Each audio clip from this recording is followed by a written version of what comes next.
My name is Harrison Ballantyne, and I did not expect to die today. There's still so many things to do. I'm too busy to just stop. I did not expect today would be the last time on my school bus. Not that I'd miss it. I will miss her, though. She might have said yes. Didn't expect today would be my last day at school. Didn't expect that to be my last kickabout. I'd have played better. Didn't expect it to be the last time I hung out with my mates. No, I wish I hadn't now. I wish they hadn't all been with me when I died.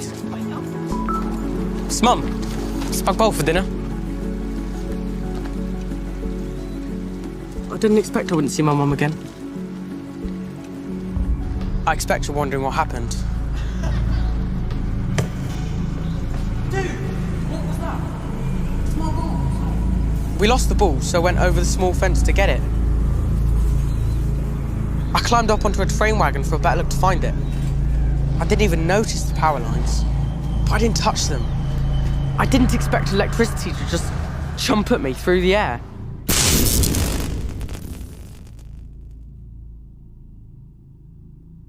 Didn't expect to die today.